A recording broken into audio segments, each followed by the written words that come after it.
It's nice and quiet, and you start laying there thinking, wow, I'm one with nature. They don't see me, these birds, thousands of them right over my head. And then all of a sudden, a guy jumps up and yells, "Kill him! Come on! Oh, straight up, straight up, straight up, right there, straight up! Keep going, straight up, straight up! Woo! Karl and Michael. Notice anything different about me today? No, not really. Two hunter-gatherers who just love life. Awesome. If it's caught, hunted, or harvested, these two knuckleheads will throw it on a grill. And when you add sugar to fat, you get happiness.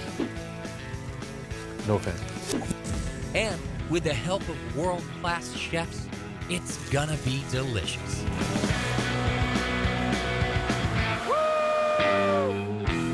Welcome to Natural Born Gorillas. You're not even drinking. Well, I am. This week, we're going goose hunting. We don't know where we're going. But we're making great time. It's 3 o'clock in the morning, it's pitch black, and we are a couple hours north of Sacramento. I mean, we're in the middle of nowhere. There's a farmhouse and a barn every few miles. We had no idea where we were. Are we still going to stop for coffee?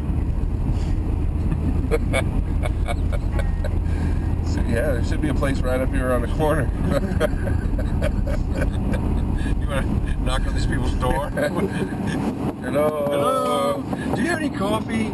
After hours of driving through the dark, we finally arrive, and we're late. And Jason and his partner RJ have put out 1,500 goose decoys, and they are like serious. They're like drill sergeants. Shut up, sit down, lay down, don't move. Absolutely no moving whatsoever. We gotta sit still, or otherwise it's not gonna work. So we got out to this dark ass. It's pitch black. I'm in a Michelin Man suit. And I look over at Karl, and there's this giant sperm whale in the middle of a rice field. Do I look like a pretty little snow angel?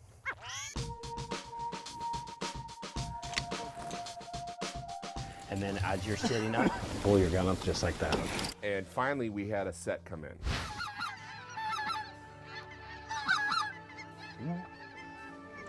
And thousands of birds are coming in. And you watch them going around in a circle, and they're calling whatever the hell they were doing.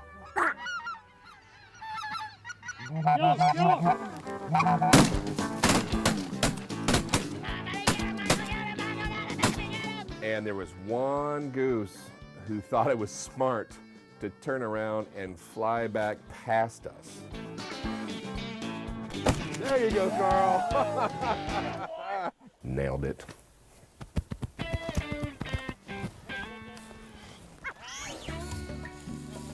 Seems like we're wearing anti-camouflage. We are, and that's just due to the spread that we have. If you guys have noticed, we've got all of these huge windsocks going. So, and it just kind of makes it look like the socks, like we're blending in. Gotcha. They have a conservation season in February for 5 days to hunt these things, just because there's so many of them now. Isn't that great that there's something that's not, having to be protected and limited? Absolutely. Jason Eversalo is a guy we've met and is a great guide here in Northern California. So, you landscape during the summer and you Do this in the winter, yep. What's the most rewarding part of doing it? Honestly, it's the kids. Yeah. The kids. When you get a father and son out here, and the kids, you see not only the kid's face, but dad's face when he sees his son, out doing something that dad loves. That's the best part. Absolutely. This is a Ross goose, a little smaller, and that's a lesser snow goose. So, and these are very, very good eating birds. Probably one of the best eating birds there is. You say they're, you call them ribeye in the sky? They do. They Tastes do. like steak. Oh yeah, cook them just like a steak. They're probably the best bird there is to eat. You ever grill them? We do. Just a little bit of salt and pepper, season them just like you would a steak, and throw them on the grill. Cook them exactly like a steak, and they come out excellent.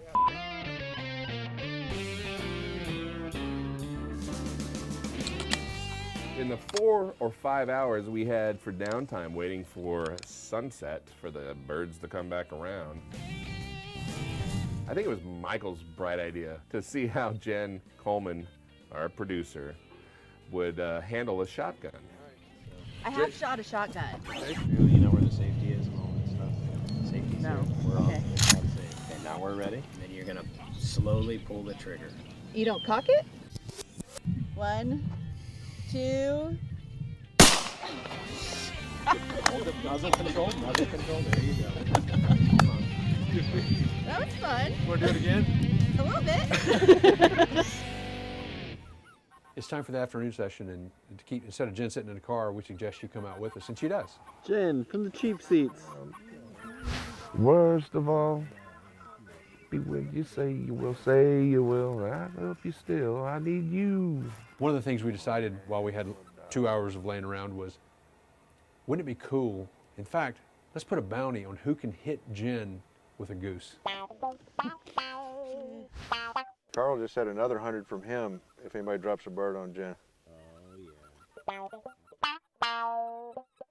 I think at one point they even tried to make it a game to try to hit me, which would have been rude.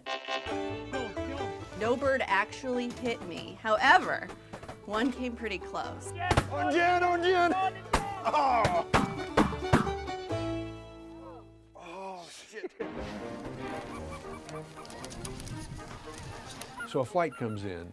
Kill him!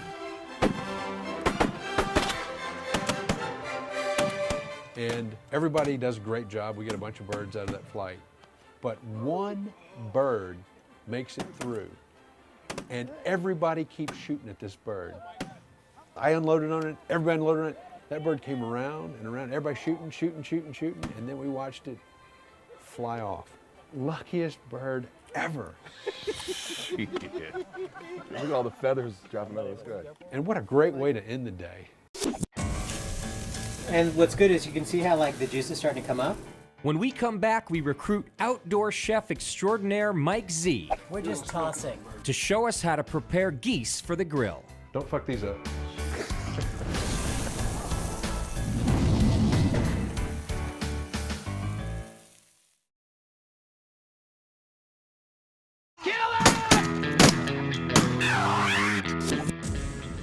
I think we did some killing. After a successful hunt near Greeley, California, for a mere $10 a bird, a professional processor has plucked, cleaned, and vacuum packed 10 snow geese and speckled bellies. Welcome back to Natural Born Grillers. Wow, that is warm.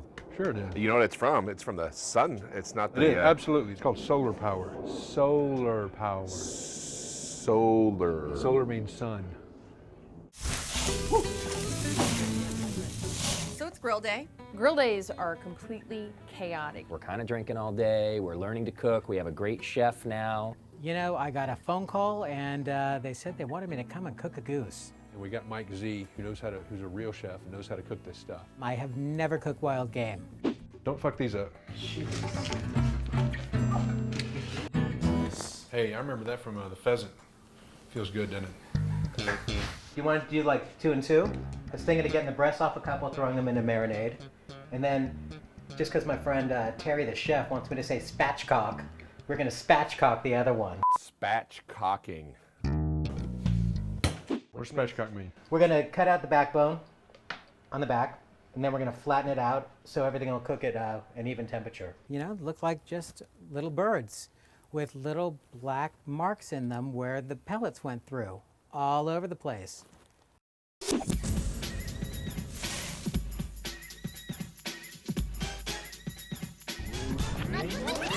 He has me try one, and without getting the meat here. Use the knife the other way, and Yeah. Use the sharp part, Carl.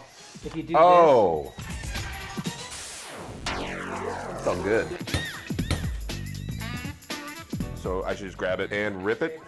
this, just bend it down, flatten it out.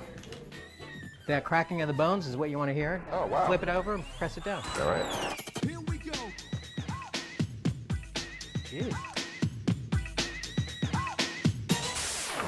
I'm trying to keep some really bold flavors here because this goose is supposed to have a really strong, game flavor. So we're gonna really try to stand up with that. Start off with a little bit of sugar.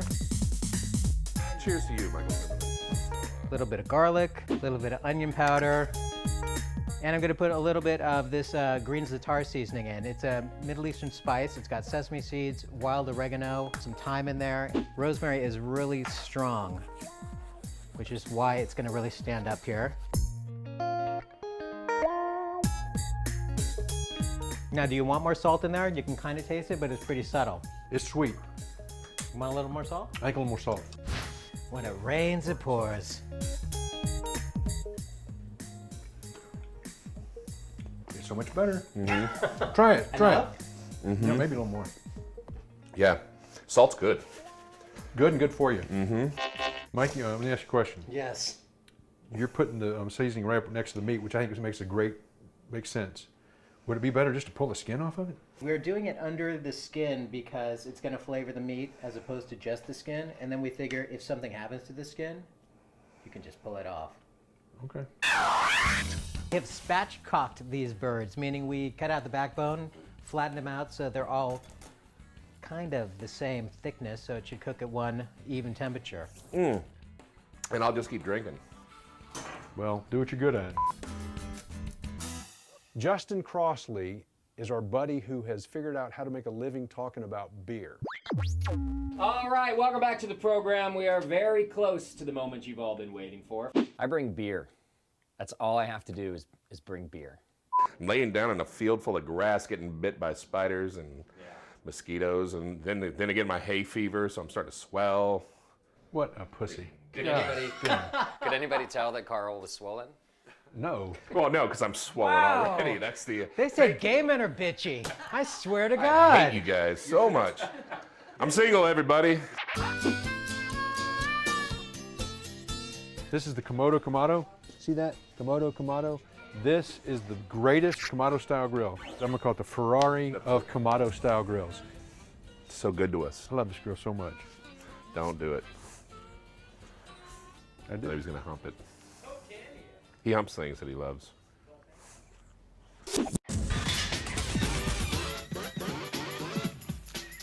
So I've gotten the geese turned into sausage, and the specklebellies are ready to be grilled. So I thought, as an appetizer, we'll do the snow geese. These are our basil sausages. Basil snow goose sausage. And these are smoked Bavarian. There's cheese in the sausage. What was I going to show you? Big black dick. Big black Hot dick. pussy juice. That might come in handy. Maybe not for you. I'll keep the hot pussy juice. You never know. It's a crazy day out here. You got to swing your hips now. Come on. Oh my God, they're dancing again. Gayest show ever. Here, big black dick. Did you get the hot pussy juice? Lisa said I couldn't have that. What we say about me and Karl is that I grew up shooting stuff, and where Karl grew up, they shot back. Karl is a little bit like an onion. Like, the more you peel, you find different layers. I've been shot at many times. How many times did you get hit? Once. But that was you. But let's. Where's the bullet? It's my mom. It's with my mom in my baby book. Isn't that sweet? My first bullet. What? Who does that? Cheers, big ears. It's time to eat sausage. I'm gonna try it without the mustard. Yeah, that one's good. The brown one's okay. It almost tastes like seafood. But I like the cheese. Yeah, it does have a little seafood taste. The red ones with the Bavarian cheese tasted like salmon. Salmon butt. Not a big fan of salmon. Eat another piece and pretend you're eating something that's been made with salmon. I don't like eating when you have to pretend things. Thank you. He started kind of passing it off as fish. If you like fish, you should just eat it. No, it's goose. If I told you that that was salmon sausage, just imagine it's salmon sausage. I don't. And what I'm saying is, Can I imagine something else? I don't like salmon either. Everybody kept saying it tasted like fish, and somehow I decided that I should convince them that that was a good thing. Maybe it tastes like salmon. If it tasted like, if I told you it was salmon. I would agree with you. And would it be spit okay? It out now? That experiment didn't work. You know, I wonder if it's because I left it in my car too long. I think that's. You were sitting in your car all day? Not all day, just most of the day. The hot part. When we come back, find out if specklebellies really are the ribeyes of disguise.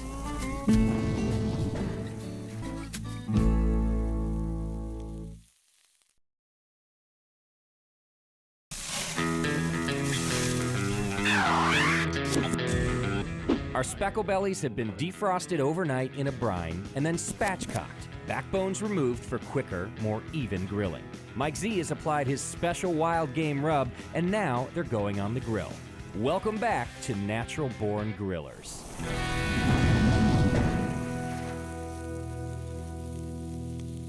Presentation side down first. Okay. You always want to put Presentation presentation side first. down first. That's a good thing to know. And this is a specklebelly. Exactly. All right. We're going to get those going. We're going to do that about 7 minutes. All right, ready? Start the timer. And go. 3, 2, 1. All right, so we're going to flip them. And we're going for grill marks, so this is a little bit Grill tricky. marks. Ooh, nice. Hey. That looks good. And what's good is you can see how like the juice is starting to come up. You guys getting that real tight? Get in Yeah, there good. tight. That's what you want to see. See this beauty. Go for grill marks now. Okay. Here comes for grill marks. Up and over to another hot place. Quarter turn. You agree with that? That is good. But I brought beer for the fowl itself. 3 different ones that are probably going to work. One of them is going to be perfect. The other 2, we'll see. Okay. Stop down. Let's get this man a beer. Jesus. Yes? Only the I'm best. saving the good stuff for dinner. So now I'm down with shooting a deer. I'm down too. I'm ready to kill. Elk, bear. So in the beginning of this whole thing, I wasn't down to kill anything. I want to go big game. Swine. Pig. Oh, yeah, absolutely. You know, pigs are a big problem. I think I'm ready. I think I decided this time it looked like enough fun. I got to go kill something. Nationwide, pigs are a huge Nuisance. problem. My buddy sent me a picture. He killed 20 pigs in a month. And the last one, he sent a picture. This is a 450-pound pig with 12 piglets. Oh. And he's holding the piglet. Oh, this big. you're not gonna like. Well, wait, Michael's not gonna like this part. He's holding this piglet, and so I'm like, dude, what a dilemma! What'd you do with all those piglets? And he said, baby coyotes need food. Way. Coyotes got to eat too. Coyotes gotta eat too. Mother Fear, aka my wife, made us some potatoes, goose fat potatoes. I have been tasked with the duty of making a side dish, and we've got all this goose fat here, so I thought I would make goose fat potatoes. They're just as delicious as you might think. They've got this sweetness on the inside, they're kind of crunchy on the outside. The thing about the goose fat for these, it needs to be super hot. It has a really high smoke point, so we can get it super, super hot. If it's not hot enough when you make this dish, everything's gonna be soggy and greasy, and you don't want that. I got potatoes, obviously. These are Yukon Golds. You could use russet too, but I think these are a little sweeter. And if you salt them on the top, you get that great salty and sweet, which is fantastic. And I parboil them, which means you don't cook them all the way. You almost cook them all the way, but right when they're still a little firm in the inside, you take them out. And inside the water, when I was boiling them, I put a little bit of garlic and a little bit of bay leaf. That's just gonna make it taste a little bit better. Once I pulled them out, I sprinkled a little bit of this semolina over the top. It's a really fine flour, and we're gonna mix it up. And what that's gonna do is that's gonna put a little breading around it, which is gonna make it super crunchy and super awesome. I've got an oven preheated at 450. You could probably even go to 500. There we go. And now, the star of the show, our rendered goose fat. There you go. It's super hot. We're gonna pour it over the top.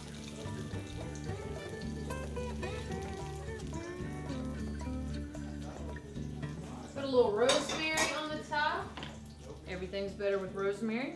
We're gonna pop these in the oven for about 20 minutes at 450, 500. And when they come out, they're going to be crispy on the outside. They're going to be soft and fluffy on the inside. They're going to taste fantastic, and they're going to go great with the goose. Goose fat potatoes? Oh yeah. Anything fat and another thing added is probably good, and if Mother Fear does it, even better. In they go. Ribeyes in the sky. Smash a couple of them down. Not all the way. You don't want to make mashed potatoes, but you just want to give it a little more surface area so that it can get a little bit crunchy. So we're turning these cubes sort of like into little pancakes. Oh, it snaps where it's supposed to. Exactly. Here, have one. Have one too. You know what's nice about cooking vegetables? You don't ever have to worry about are they done enough. Because you're not really going to eat them anyhow. Exactly. Listen to that sear. That's nice. That's nice. Mike Z breasted some of the birds and marinated them in a chimichurri sauce. Now the breast steaks are going on a 500-degree grill for 3 minutes per side. He's shooting for medium rare. Here's a tip.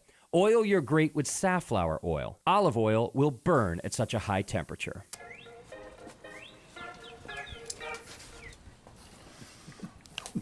Why'd you quit dancing? Because we got 10 seconds, so you got to flip them. Get a close-up of that crosshatch, can you? Oh, dude, I think they're looking. What do you think? I'm thinking like 30 more seconds, then we'll let them sit. Ouch.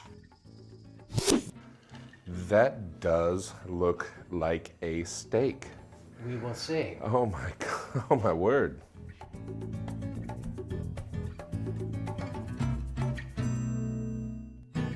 Hey, here's a toast to Mike Zimmerman, who took something and made it beautiful that I would have destroyed. Thank you, Mike Zimmerman. This looks fantastic. Thank you. It tastes like a ribeye. It really does. Shockingly, it was amazing. They were right. It tasted just like ribeye. That's ribeye. It's Yeah. roast beef. Oh my God. That's really good. It is. Well done. I thought this was pretty damn good, and everyone seemed to agree. Mike Z had nailed the goose, and Mother Fear had got some great potatoes, and it was time for Justin to give us the right beer for this meal.